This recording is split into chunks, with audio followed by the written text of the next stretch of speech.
কখনো আপোনাৰ শ্ব'জবিলাক কেঞ্চেল কৰিছে বুলি আমি এটা খবৰ এটা পাইছোঁ 13 তাৰিখলৈকে কৰিছে নে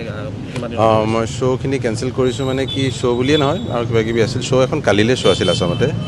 আৰু এখন শ্ব' দুখন শ্ব' আমাৰ যিখিনি সকামৰ 13 দিনীয়া যিটো হয় ঘৰত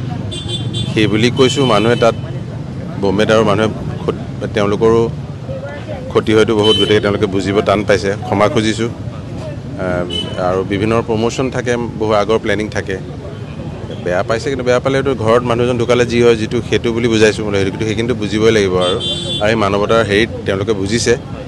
অকণমান দিগদাৰ হৈছে মই মোৰ শ্ব'খনৰ কাৰণে মই জাভেদ আলী বুলি জানে জাভেদ আলী ছিংগাৰ তেওঁক অনুৰোধ কৰাইছোঁ জাভেদক মই বোলো তই প্লিজ কৰি দে মোৰ হৈ সিও বুজিছে সি কৈছে বন্ধু তই একদম চিন্তা নকৰিবি কৰ মই তোৰ হৈ জুবিনদাৰ হৈ কৈ মই শ্ব'খন কৰিম এনেকৈ কৈছোঁ কাইলৈ শ্ব' আছে কাইলৈ 13 দিন হ'ব মই সেই বুলিয়ে ক'লোঁ মই 13 দিনলৈকে একচুৱেলি চবেই বাতিল কৰিছোঁ গতিকে তেওঁলোকে বুজিছে আৰু ক্ষমা খুজিছোঁ কি কৰিবা তাতকৈ আজি যিহেতু খেল আছে আপুনি বা তাতে যাব জুবিনদাৰ নামত আজি গোটেই অনুষ্ঠানটো আপুনি তাতে পাৰ্টিচিপেট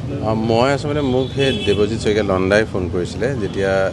মই ডুবাইত আছিলোঁ ঢুকুৱাৰ দিনা সেই আহি পাইছোঁ তেওঁ ফোন কৰিছিলে সেইদিনাই কৈছিলে মোক যে এনেকুৱা এটা মেটচ এটা আছে শ্ৰেয়া ঘোষালে অলৰেডি কোৱা কথা মানে তুমি ট্ৰিবিউট এটা দিবা নেকি মই ভাবিলোঁ তাৰপিছত মই ফোনো গৰিমাকো ফোন কৰিলোঁ মই এনেকুৱা কথা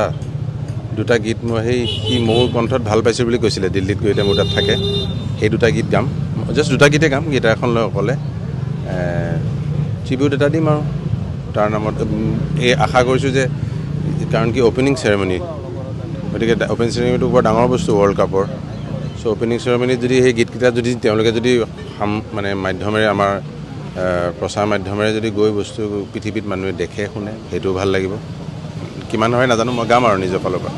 দাদা সঠিক পথত তদন্ত আগবাঢ়িছে গৰিমা বৌয়ে কালি কেইটামান খুব বিস্ফোৰক মন্তব্য দিছে হয়তো আপুনিও বিচাৰিব যে সঠিক তদন্ত হওক যে নিৰ্জন দ্বীপ এটাত য'ত বাধা আছিল নিব নালাগিছিল তালৈ লৈ গ'ল গৰিমাক বৌয়ে যিটো শেষতহে গম পালে প্ৰথম কেইদিন একোৱেই গম পোৱা নাছিলে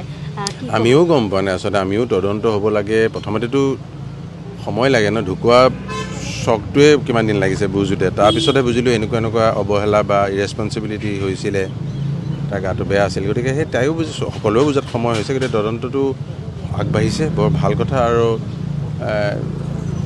যাতে এইটো যাতে শেষ হৈ নাযায় মানে গোটেইখিনি আমাৰ যিখিনি প্ৰশ্ন আছে গোটেইখিনি আমি চবেই যাতে অসমবাসীয়ে উত্তৰটো পাওঁ সেই বুলি আশা কৰিছোঁ